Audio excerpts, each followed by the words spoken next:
playing the PlayStation. He's got some acid. He's got a tab of acid he's going to pop. He's battling away. He's got the tab of acid sitting on the couch behind him. He's about to drop it. He's just trying to get this. And then we just see this dog's head come up and... It's a whole sheet of acid. Just knobs a whole sheet. That's great. And he's like, oh shit, Yeah. what have I just done? He realises what's happened. And he's had some as well, so he's tripping as well. He's tripping balls. The dog's tripping balls. Yeah. But the dog's eaten it and then he's gone outside. So Caleb rushes out to try and find the dog to see what's going on. Yeah. How he's holding up. And maybe it's now that the mutation begins. He witnesses it and he doesn't know whether he's tripping or this is really happening. I have come here to chew bubblegum and kick ass. Jumped over 3 linebackers in midair, sprouted endless like a gazelle. No one laughs at a master of quack fool. Real nice. Many have died from starvation due to the difficulty of finding enough food, such as seals. Shut up. No more Mr. Nice Duck. That's it. Right, Mr. Sitz? What do you make of that? You know, it's the most fantastic story I've ever heard. The Brown Carpet Podcast. To think that in some countries these dogs are eaten. Welcome back to the Brown Carpet Podcast. My name's Corey Farrell. And I'm Josh Groom. And Josh, is this the first time we tried to record this episode? Answer me the question, honestly. Unfortunately not. This is the second attempt in a couple of days. And why is that? Well, the video was running. Yep. What else do you need for a podcast normally? That would be the audio. Correct. Yep. So I got home and Josh calls me and says... So sorry, mate. It's been a horrible, horrible tragedy. So we're here. This is round 2. We're doing this again. Yep. It's going to feel fresh, though. Don't worry. So this is take 2 at that episode. And guess what? It was great. Some would say our best work. I think it was the best podcast we've ever recorded. Unfortunately, it's lost into the ether. Welcome to the Brown Carpet Podcast, where each episode we take a weird, real news story and together we twist it into an even weirder film. And at the end, we make a movie poster for the B-grade masterpiece that we cook up. You can see all the movie posters we've made in the Brown-led section of our website, www.thebrowncarpetpod.com. You can find us on Apple, Spotify, or watch all the episodes on our YouTube channel. Just search for the Brown Carpet Podcast and you can see Corey's pretty little beauty face. If you've got a suggestion for a weird, funny headline you'd like us to turn into champagne cinema, DM us on Instagram or email us at thebrowncarpetpod@gmail.com. Don't forget to give us a follow on Insta, TikTok, chuck us a like and subscribe to our YouTube channel. Finally, we'd like to acknowledge the Gadigal people of the Eora Nation, the traditional custodians of the land we record this podcast upon. Always was, always will be, Aboriginal land. Look, I think we just dive straight in this week. Mate, we've got a great episode this week. We have a really good one. A dog, Russian, espionage. Oh, there's so much going on. Yeah. We should start with the top 3. It's the top 3. The motherfucking top 3. Oh. It's the top 3. Josh. Corey. We've got a weird news story. Yeah. Canine themed. Yes. In keeping with that, what's your top 3 favourite dog films? Great question, Corey. My top 3 in no particular order. Go. Start with Best in Show. Best in Show? Yeah, it's a Christopher Guest film from the year 2000. It's a mockumentary about a group of weirdos taking their dogs to a dog show. It's absolutely hilarious. And in my opinion, Christopher Guest's best film. And he's the dude that did Spinal Tap. So that's a big statement. That is a big statement. Yeah, Spinal Tap was better. Spinal Tap is all right, but this film is fantastic. And it's mostly improvised, like all of his films. In fact, the entire screenplay was just a 16-page outline, and he cast the actors that he knew would improv it. Oh, that's great. Yeah. What else you got, Josh? My second film would be Homeward Bound. Nice. It's a 1993 family classic about 2 dogs and a cat trekking across country to reunite with their family. It features the voices of Sally Field, Don Amici, and Michael J. Fox. This film fucking kills me every time. Yeah, bit emotion? Dude, I cry every time I see this damn film. There's this scene at the end where this old dog, voiced by Don Amici, falls into a hole and they have to leave him. They go ahead without him. You think the dog's died in this hole. It's so he can't get out. He's too old. He's sliding down the mud. Yeah. And then when the cat and the dog reunite with the family, the little boy who owns the older dog, he's looking over the hill and old Shadow's not going to come home. And just when they're about to leave, you see Shadow limping over the hill. It is brutally emotional. That's beautiful. Yeah, I love it. And your last one? John Wick. I mean, I know it's not technically a dog film. It isn't technically, but the whole motivation for the film starts from the death of his dog, and I love it. Yeah, your small puppy gets murdered at the start. Yep. And that moment justifies 4 films worth of brutal violence. The kill count is huge. Massive. Yeah. The film was originally written and directed by a stuntman, a dude by the name of Chat Stulitsky. Oh, God. Who's this? This is a Russian episode. You've fallen off the... I'm pretty sure that's how you pronounce that. I could be wrong. Anyway, he's a stuntman, and during that film, Keanu Reeves performed 90% of his own stunts. The stunts that were too intense and he couldn't do, the director stepped in and did for him. Jesus. It all shows on the screen. It's an amazingly violent and awesomely choreographed film. Yeah, right. Okay. Yeah. Nice one. What do you got? You got any... I've got Milo and Otis. Okay, you sloppy, soppy son of a bitch. Look, I remember watching this as a kid and bawling my eyes out. The film was controversial due to allegations of animal abuse, Oh, God. including claims that a number of kittens were killed during filming. Oh, I don't want to hear that. So animal advocacy groups were not even allowed to supervise during production, so those reports can't be confirmed. So what, they just had like a truck full of kittens, and every time one of them killed, bring out the next one. Bring out the... That's awful. The next one is a classic, because more because I like Stephen King as opposed to it being a great film. Okay. Cujo. It's a great book. Yeah. I don't know if the film was that No, good. it's not great, but it's a dog movie, and it's in my top 3. It is. Very violent dog film. Based on the Stephen King novel of the same name, Cujo, a friendly Saint Bernard, contracts rabies and rains terror down on a small town. It's mostly just a mum and a son stuck in a car being terrorised by the beast. It is. And apparently they put the toys, its favourite toys, in the car. Oh, really? To get it to attack the car. Oh, that's kind of cute. 5 Saint Bernards were used, 1 mechanical head, and a man in a dog costume. That's so silly. Stephen King has admitted several times that he was so deep in his alcohol addiction at the time that he doesn't remember writing the book. Jesus. And my final one is Turner and Hooch. Nice. Tom Hanks. Yep. A detective with a dog trying to find a killer. Henry Winkler, the Fonz, was hired to direct the movie. Did so for 2 weeks. No shit. Before he was booted. Really? And he was quoted as saying, "Let's just say I got along better with Hooch than I did Turner."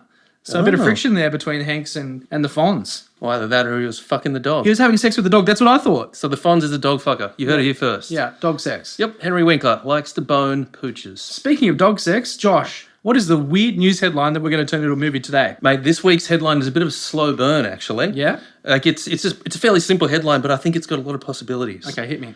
Dogs in Chernobyl are evolving faster, new study claims. Ooh, sciencey. The explosion of the Chernobyl reactor in 1986 left a large area around the plant uninhabitable by humans because of the lingering nuclear radiation. However, animals like feral dogs have continued to strive within the area, and new research shows that some Chernobyl animals might be evolving faster than others. Hang on a minute. I know, it's getting weird, eh? The new study featured in the journal Science Advances early this month showcases an examination of over 300 feral dogs living within the Chernobyl exclusion zone. Compared to dogs living just 10 miles from the CEZ, the Chernobyl dogs show key differences that suggest they may be evolving. The research doesn't state exactly what the differences were. However, the paper does explain that they discovered at least 10 significant differences in the genetics of dogs living closer to the Chernobyl facility. Like they could shoot lasers out of their eyes. Exactly. The most exciting thing here is that an area that should, by all rights, be considered a wasteland has continued to thrive despite the heavy blanket of radiation that still covers it 40 years after that terrible catastrophe. What a job, studying those feral dogs. That's got to be a weird pastime. It's a weird pastime. Yeah. All right, so, I mean, this is where we start every episode. Where do we pick up this, where do we start with this news story, and where do we take it? Well, I mean, I guess the question is, whose story is it? Are we taking it from the perspective of dog? Well, what sort of movie are we making? Do we know?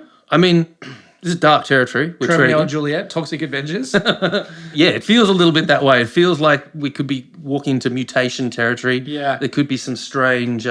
Forgive me for just jumping to this, but Russia. What about it? Russia. What about it? Weird country. Well, that's a bit rude.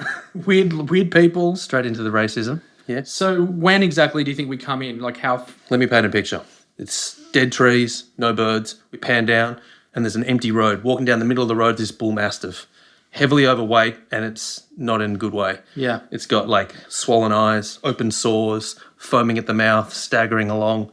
And it takes a few more steps, leaving these bloody paw prints behind it as it goes.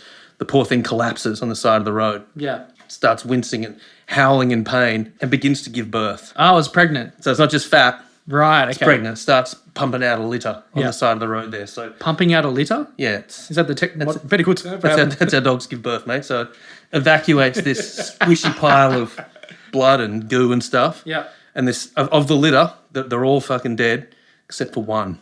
One squiggly little survivor pokes its head up. Opens its eyes. Little green eyes. Yeah, little glowing green eyes. Snap to black. 1992, 4 years after the Chernobyl disaster. Perfect. That's where we're set up. Yeah. We've got our hero dog. Yeah. What's his name? Boris. Boris. We'll call it Boris. Yeah, Boris the dog is born. Yeah. That's a good setup. Now, I reckon we need to get the dog out of Russia. Get the dog out of Russia. No one wants to read subtitles. Let's get it back home. Okay. Well, Either to Australia. No, let's go to America because Yeah. I like the tension between Russia and America. Yeah, I think Cold War. I think we use that. I love it. Yeah. So how do we get it back to America? Exchange student. So maybe a young girl's over there. Well, mate, I don't know if you know this about me, but when I was 13, I did an exchange in Russia. You were a Russian bride for a while, weren't you? I was, yeah. To an oligarch, I believe. That's right. Yeah. I spent 3 months pleasuring an old man. That's not true. Human trafficking is a very serious issue, and we don't take light of that. Just want to say that. I was in Russia in 1991 when the Soviet Union collapsed. And as a result of the Soviet Union collapsing, free trade was suddenly allowed within Russia. Yeah. And all these markets popped up all over the streets and stuff, black markets that would just sell the weirdest shit just on the side of the road. Yeah. So I reckon we've got our student exchange, a little girl, maybe her name's Elizabeth. How old is she? 13. Okay. And she's about to head back home, and her host mother takes her to one of these markets to buy some souvenirs, some gifts maybe for the people back home. Yeah. Exactly. So she goes walking along this street market, and there's all this weird shit, and she comes across this particular stall. Yep. It's like an exotic pet store. Yep. We need like a weird pet store owner dude. Right. Like a weird Russian odd, and he's got like... Look at my trinkets. What do you like? You like pets, little girl? Maybe you like a monkey. I'll give you a monkey. He's selling dogs, is that what you're saying? I think he's got mostly exotic creatures, Yeah. but at the back of his store, there's this like metal bucket, and in the bucket, there's this little frail puppy on death's doorstep. You don't know what it is at first. It's like, is it a bucket of Merkins? Hang on. And she spots it Yeah. and immediately falls in love with the little puppy. She's like, I want the puppy. No, this puppy is not a good puppy. He died in one day. Not a good puppy. You buy monkey. Monkey good. So she buys the puppy, takes the puppy home, and in a couple of days, she's on a plane with it back to Chicago. Okay. Smash cut. Can you do a sound effect or something like smash cut? Yeah. Where should we pick up again? Like how much time passed? Maybe she's at college? Okay. 5 years later. Okay, 5 years later. Yeah. She's moved out of home. She's living in a share house. Right. It's her and a best friend and maybe the best friend's boyfriend. Now we've got our main characters, okay? Yep. Do you want to cast things yet, or do you want to just keep going? I think we should cast our pet store owner. Good Russian. We need a good Russian for him. You ever seen Rounders? Malkovich? Malkovich. Yes. He beat me. Straight up. Pay that man his money. Should we cast our trio? while we're here? Yeah. Let's get our trio. So we need a young sort of gothish girl, her best mate, and like a stoner boyfriend. Stoner boyfriend. I think we cast a Stranger Things kid in every episode. What's his name? Caleb Mclaughlin? Mclaughlin? Yeah, sure. Who's the Last of Us girl's popular at the moment? Is she our main girl? Bella Ramsey. Bella Ramsey? Yeah. No, I reckon we'll make her the best friend. Okay. Who's our main girl? We need like a really sort of gothic, cool, because she's connected with this strange dog at an early age. She needs to be a bit of an oddball. Dresses like she's in The Craft. Yeah, that sort of vibe. Yeah. Doc Martens, choker chain. I reckon Mia Goth. Do you know Mia Goth? Oh, X. Again. Pearl. You love that movie. Is she a little too old? What about who's the girl in Wednesday? Jena Ortega? Yeah. Perfect. Let's go her. Yeah, she's great. Yeah. So that's our cast. Yeah. Boom. Things are good. She's still got the dog around. Yep. Dog's still alive. Yeah. Is it in good shape now? I don't think it's in great shape. I reckon it's got clumpy hair. Yeah. It's got a bit of a limp. It's a weird dog, but all three of them love the dog. It's Yeah. kind of like their mascot at the house. It's the glue that binds the house. Exactly. Everyone loves the dog. So they got these two best friends. Yeah. And then her best friend's stoner boyfriend, who actually ends up spending most of the time with the dog. Whenever they go out doing stuff, it's just him and the dog hanging out. Yeah. So they're really close. I just imagined a scene of like Caleb in the doing his hair, and he's like, his hair's like falling out. Like none of them realize that they're all slowly getting The radiation's leaking out of the dog. Every time he takes a little dump in the backyard, there's a slight glow coming off. I reckon we need an inciting incident to kick off the dormant radiation within the dog. We need some sort of chemical shift within the dog. Oh, so you're saying that he's radioactive, but it hasn't been kind of activated. It's just Caleb and the dog. The girls have gone out to watch a movie. He's smoking some weed. He's playing the PlayStation. He's got some acid. He's got a tab of acid. He's going to pop. He's battling away. He's got the tab of acid sitting on the couch behind him. He's about to drop it. He's just trying to get this. And then we just see this dog's head come up and... It's a whole sheet of acid. Just knobs a whole sheet. That's great. And he's like, oh shit, Yeah. what have I just done? He realizes what's happened. And he's had some as well, so he's tripping as well. He's tripping balls. The dog's tripping balls. Yeah. But the dog's eaten it and then he's gone outside. So Caleb rushes out to try and find the dog to see what's going on. Yeah. How he's holding up. And maybe it's now that the mutation begins. Oh, he witnesses it and he doesn't know whether he's tripping or this is really happening. Yeah.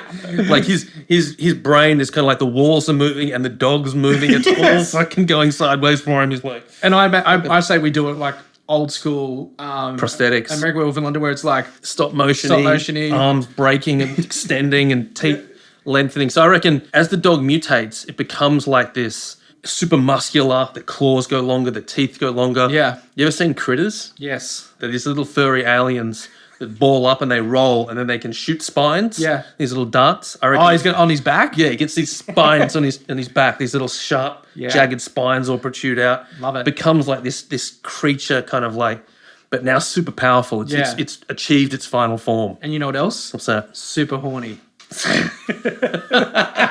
Side effect. That's a side effect. Just a big red rocket. And it just goes on a humping rampage. Oh, it just jumps the fence. Jumps the fence and just starts having sex with every dog in the neighborhood. So it bangs a poodle, bangs a golden retriever, sausage dog gets it. And each dog that it penetrates also takes on these new characteristics. How far are we into the episode and we've got to the dog sex? We've got to dog sex already. This is our second bout of dog sex, so we're off to a good start. Yeah. The dog's radioactive semen is so potent that they become instantly these little fluff balls that have turned into killing machines. Yeah. And this rampage begins. He's freaking out because the dogs have gotten out. He's like, what am I going to tell the girls? He's just lying there on the couch staring at the roof, like trying to take it all in when the girls get home. He's like, yeah, no, he's fine. No, he's fine. What are you talking about? Like they realise straight away something's up. Yeah. And maybe they'd had plans to do... Because he's watching the microwave when they get home. he's staring into the microwave. Hang on, I'm on the third level. and they're like, where's Boris? Listen, a lot's happened since you've been gone. So they go looking for the dog. They've got to bring the dog home. They just follow the sex sounds. Yeah. They follow the yelps. The sounds of Barry White. Yeah. I reckon also when the dog goes on his hump fest, Yeah. we have these little sex scenes Yeah. of each time it finds like a poodle or a sausage dog. Little vignette. Little vignette of Al like... Green, Yeah, Marvin Gaye. Something's about to get it on. There's a little humping sequence. But I think at its core, Boris, despite his mutation, he remains a good boy. He's a loyal boy. So when they finally do spot him a few houses down, and like, get over here, boy, he immediately returns. He heals. Yeah. He's now a very big creature, but he's well behaved at his core. Yeah. He's driven by his penis, but he's also a good boy. But it's chaos. All the other dogs are just fighting, killing people. Screaming off in the other houses. People will be making 911 calls. But that's at least local news, right? Oh, yeah. That's raised the attention of the local authorities by this point. 100%. So what's the answer? Well, the cops would be useless. No, they've got a dog problem. They've got a dog problem. What they need is a dog hunter. They need a catcher. Who better? Do you know what I'm going to say? You're going to say Dog the Bounty Hunter. Dog the Bounty Hunter. Dog the Bounty Hunter.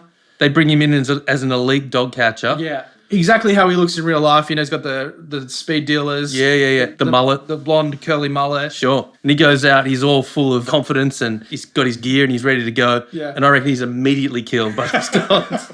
Like he gets 3 spines in the face straight away. Yeah, and they jump eat on him. top of him and just devour him. And we hold on that for like 2 minutes. Yeah, there's a long eating sequence where his face is just eaten off first. The authority is obviously very disappointed at Dog the Bounty Hunter's failure. Yeah. But certain red flags have now gone off. Yeah. I think certain parties, maybe international parties, have been monitoring the situation from afar. The Russians. Perhaps. The Russians. So when they get home with the dog and put it into a room, close the door, like, we've got to work out what's going on. Yeah. There's a banging on the door. When they open it, there's a black suited man, Yeah. glasses, with an American accent, just asking very politely, you guys own a dog by any chance? Perhaps of Russian descent? Just like to ask a few questions. Yeah. You'd say, would they be forthcoming in this situation? No, because like they'd be like wanting to protect the dog, right? Sure. And even though it's a government person, who trusts the government? No one trusts the government. Least of all are Pakistanis in their Yeah. little share house Yeah. with a dog they love very much. They're not going to sell the dog up the river. No. It's a like Men in Black type guy. Yeah, but creepy. Creepy. So we need a creepy character to play this government agent that's coming in to get the dog. Who's a creepy dude? Someone with a big set of bug eyes, maybe. Buscemi? Steve Buscemi. The googliest eyes in cool. Hollywood. Okay, all right. But I reckon he takes it really well. He's like, well, thanks very much for your help. I appreciate that. And he heads back to he's got a black van out the front. Yeah. And we follow with him when he gets back to the van. Yeah. He's immediately on the... He's a Russian agent. Double agent. And maybe here we get a flashback to what was actually taking place in that Chernobyl exclusion zone. Are we saying that Russia has been working on animal warfare, like animal weaponry. Biological weaponry. Nuclear dogs. So they had this exclusion zone that no one could go into. Yep. And they just used this as their test facility. Okay. So we do a little flashback about maybe Buscemi back at the plant. He's one of the top guys. One of the top dogs. And and it went badly. Yeah. And in the end they had to destroy all the creatures. They faked Chernobyl to cover it up. Oh, that's good. They had to nuke the whole area. Yeah. And they just said, let's keep everyone out of here. A nuclear disaster. They staged a Chernobyl disaster. Yeah, and that way no one can come in here to cover up this weapon testing. Yeah. We cut back to the van. He now pulls out an AK-47, loads it up, and he's headed back down towards the house. Do they leak it out of the house? Are they spooked by the presence of government? Is that what you're saying? Does he go straight back into the house? Well, I think Caleb is extremely paranoid at this point. Yeah. So I think the whole time he's been staring through the blinds out what's happening. Yeah. And he's seen this gun rise up and the loadings, and he's like, "You gotta get the fuck out of here, guys." Yeah. He's coming back. He's got a gun. He can get the fuck. So they're like out the back door, scoop up the dog, throw it in the back of a van, and they They got out. like a little family Scooby-Doo type van. Yeah. You know? And they fly off into the night. Okay. Steve Buscemi hears this. He jumps into his vehicle and he's after them as well. So they're on the run. Yep, we got to chase. We got to chase. At this point, we need to go back to our government officials, the people that sent out Dog the Bounty Hunter. Yeah. But while they're trying to frantically work out who do we go to, there's like excuse me, you need help catching dog? They all stop and turn around in the corner of the room. There's this... Malkovich is back. There he is, Malkovich. He's got a fat stogie. You want this dog caught? I catch dog. All right, so that's cool because now we've got like... Double chase. Yeah. Is this another idea that just popped up? Yeah. The Minister of like Defense, like this has gone national now. Yeah, it would have gone up the chain. So this is like in the war room, right? This is so I reckon somehow Malkovich is in the war room. Yep. In the corner. And then we pan over. Yep. And it's the Master in Chief of Defense, Snoop Dogg. So he's kind of guiding Malkovich on the radio to him. Yeah. Talking through what needs to happen. Yeah. Doesn't trust him though. Well, he's Russian. He's Russian. Would you trust him? No. All right, so Snoop Dogg is using Malkovich as a vessel to bring back the dog Yeah. before it gets out of hand. So now we're on the road. We're on a over like nighttime car chase. Where are we going? I imagine they've got to find a safe haven for a dog. She's just going somewhere that she knows. Maybe it's like an auntie or an uncle, like a high rise in the city. Okay. So it's maybe a couple hour drive. Okay, it's on the road. They've got just enough gas to get them there. Yeah. She's on the phone. I can't tell you what's going on, but it's got to come in, spend a couple nights. Meanwhile, the dog's just destroying its plush toys in the back of the van. It's just rampantly humping anything it can get its paws on. Yeah. Squirting radioactive jizz all over that van. It's lit up like a Christmas tree back there. You see it from the moon. Do they make it there? Like, where do we go now? Just like I reckon we get a great overnight chase scene, kind of a bit like Blues Brothers. Yeah. We got their gas tanks slowly going down. Will they make it? It's this back and forth. They finally slide up to this building in Chicago. They've made it just as dawn hits and they bust out of the van, but at the same time, Buscemi slides up beside them, pulls out the gun. Get on the fucking ground. Yeah. They all got to hit the ground, right? Pulls open the van, empty. Lifts up the blanket, no dog. Jism. No dog. We get a flashback. Maybe an hour or two before dawn, Yeah. they were able to lose the tail just momentarily. Yeah. Swung into a dog track, Looked like a greyhound track. greyhound track. Yeah. She kicked in a door and just tossed the dog into the main kennel. Yeah. She just knew that would be a safe haven. Okay. Jumped back in the car and continued the chase. Boris is loose in this kennel. 50 other... Yeah, when you say safe haven, the one thing we know about the side effect of this dog is that it's very horny. Very horny. So it's about to have a massive, giant Dog orgy. dog orgy. The fastest, fittest race dog. This is a drone shot, right? This orgy's so big, it's a drone It's a big overhead. It's like... But he's now created 50 of these killing machines. And they're fast because they're greyhounds. Super fast. Oh my God. Super fit. So this is national security. And it's race day that day. Yeah. Big race day. Then we cut back to our situation. We've got Buscemi and the kids. And he's like, tell me where the dog is. And they're not going to give him up, obviously. They're not No. going to say a word. So he puts a gun right at Elizabeth's head. He's about to pull the trigger. He's about to execute her. And then what happens? Malkovich. Yeah. Malkovich. Just as he's about to pull the trigger, his own head explodes. Yeah. Just blood, brains, Yeah. collapses. And there's Malkovich just go out of the car. Yeah. You want to live, you fucking come with me and you fucking get the dog. But I don't trust him a bit I don't more. think his interests are noble. We had him pop up in a war room, right? American government war room. Yeah. Was he an American agent the whole time, living in Russia? Oh, right. Going undercover to monitor this Yeah. exclusion zone. What's going on in there? Yeah. So maybe his fake Russian accent, that's why it's so bad. Yeah. So now he reverts back to normal Malkovich accent. Yeah. He takes them and they drive back to the dog track, yeah? Yeah. Which is now open for business. Yeah. The races are kicked off now? The second, because they usually got that little mechanical bunny the dogs have to chase. Yeah. The first race of the day, they're all in the pens. Yeah. And the bunny starts, the Yeah. thing's open. Yeah. And rather than going for the bunnies, they all go straight out into the crowd. Crowd just eating people and Absolute massacre. carnage. Yeah. Yeah. People dying left, right, and centre. Spines being shot. Yeah. Dogs eating faces. The occasional dog sex on the peripheries. Oh, yeah. A bit of dog still sex. happening. That's definitely, at the core of this film is a lot of dog sex. Yeah. So by the time Malkovich and the kids get there, Yeah. half the place is dead or dying or mutilated or mauled. Yeah. And like, what do? They can't kill all the dogs. They can't kill all the dogs. How do they track the dog down? Boris sees them, he comes over, but Yeah. there's chaos everywhere else. Yeah. And for a moment, I don't think they know what to do. So maybe it's at this point Malkovich gets instructions from Snoop Dogg. Minister Dog. This just got out of hand. You got to kill everyone. Can be no witnesses. For shizzle. So I reckon he instructs Malkovich just to kill the kids right now. So he points the gun at Elizabeth. And the dog does not take well to that. Sets off Boris. Attacks Malkovich, the dog does. Flies at him, jaws open. Jugular. But I reckon Malkovich manages to turn in time. Gets a couple of pops in. Get a few bullets through the dog's head, but the dog clamps onto his head anyway. Yeah. And with these powerful jaws, just crushes his skull. Yeah. They both go down. I think the dog's dead. And we do that like an irreversible, like, hydrant. Yeah. Skull crushing. Melon crush. Yep. Very Phantom graphic. camera, Very 1,000 graphic. frames. It's super graphic. Unnecessarily. Yeah. Sorry.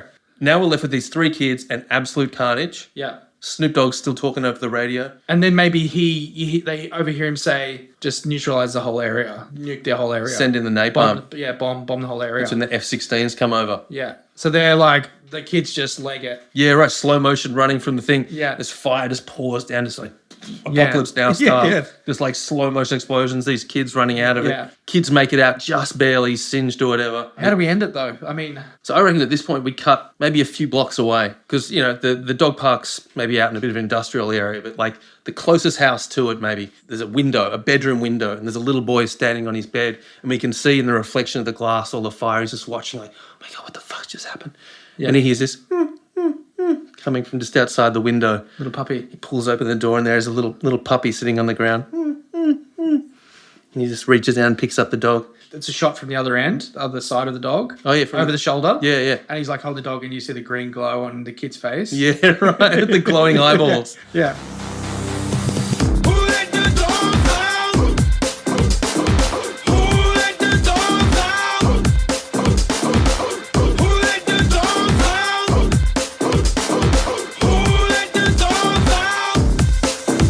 All right, what do we call this thing? You got any ideas? I got a couple of titles. I don't have any good ones. Okay. Lizzie and Boris. Yeah. The radioactive runt. It's better. The dog who glowed in the dark. It's terrible. The howling hound of Chernobyl. That's not bad. Okay, what do you got? Rodion, the radioactive dog, which is kind of similar to yours. That's not great. Chernobyl Mastiff. Chernobyl Mastiff. Yeah, I just combined 2 words. I That's see what you shit. did there. No, I don't Yeah. like it. But I like this one. What do you This is got? a winner, I think. Yeah. Nuclear Paw. Instead of nuclear war. Nuclear Paw. Nuclear Paw. Russia. I like it. America. Cold War. Cold War. Nuclear Paw. Sums it up, right? That's good. You got any taglines? Sikkim. Sickham's pretty good. Sickim's good. Russia has a new nuclear weapon, and this one bites. It's not great. It's too many words. Here, Fallout Boy. It's bad. It's terrible. That's so bad. America's #1 pet hate. That's pretty good. Yeah, because it's like Nuclear Paw. America's #1 pet hate. That's good. Yeah. Yeah, let's recap the cast real quick. Okay, so we've got John Malkovich as the Russian black market salesman. Yep. General Ortega as Elizabeth. Yep. Bella Ramsey as her best friend. Caleb Reginald Mclaughlin as the stoner boyfriend. Yep. Buscemi as the Russian dog catcher. Yep. And Snoop Dogg as And the Snoop Dogg. chief of staff. As the chief of defense. Chief of defense, yeah. Soundtrack. What do you got? Who Let the Dogs Out by the Bar Yes, Band. that's great. Hound Dog by Elvis Presley. Yep. Anything by Snoop Dogg, obviously. Yep. That's my motherfucking name. Yep. And I Want to Be Your Dog by the Stooges. Oh, nice. Yeah. Primus, Too Many Puppies. That's good. I reckon Primus, Too Many Puppies is our end credit song. That's kind of about war too.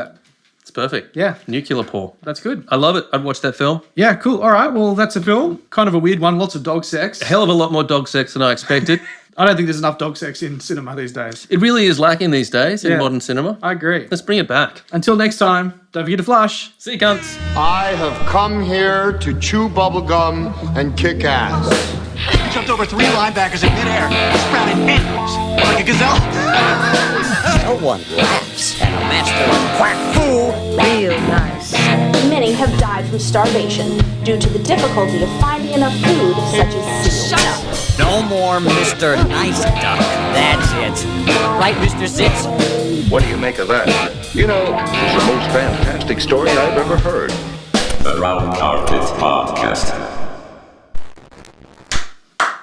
Just one. Fuck. Snortments of stray cats and Snortments? dogs. And a snortment. That's what you call a Bevy series of bags. powdered drugs. And a snortment. And his stoner best mate. What the fuck's wrong with you? You good? What's happening? Welcome back to the Brown Carpet Podcast. Josh likes to vape. Whoa! Whoa! Listen to me, brother. Okay. Can you take a walk around the block? Yeah, okay. Welcome back to... Betty wants a butter, but the butter bitty balls, bit of shish, what's a bit of butter? Betty wants a butter. Betty wants a butter, but the butter bitty balls, bit of shish. Not all heroes wear vapes. For the kids at home. And Josh, tell me, how many times have we... shouldn't clap, should I? Don't clap. The top 3. Don't do the sexy voice. The guys that sent out Dog the Bun. Fuck! I'm like voguing. All right, stop. Okay.